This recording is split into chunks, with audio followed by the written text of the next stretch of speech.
En 1994, quand l'inventeur du web, Tim Berners-Lee, a quitté le CERN pour créer le consortium web au MIT, eh bien, on m'a demandé de prendre sa succession à la tête de son équipe technique.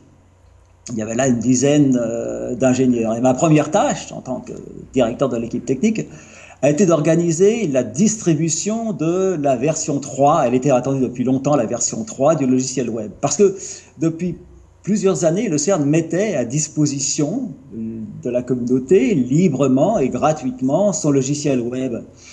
Et le CERN avait même mis le logiciel web quelques mois auparavant, 18 mois auparavant, dans le domaine public.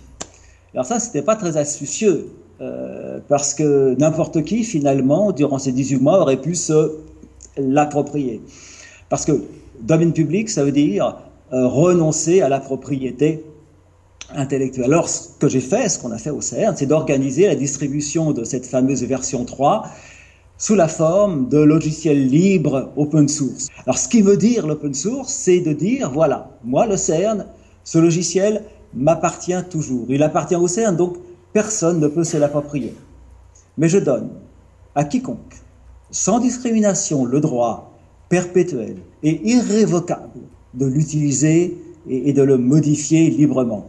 C'est ça, l'open source. C'était la première fois que le CERN mettait à disposition un de ses logiciels en open source. Par la suite, le MIT a continué de la même manière. Tim Berners-Lee n'est jamais revenu à la forme de domaine public.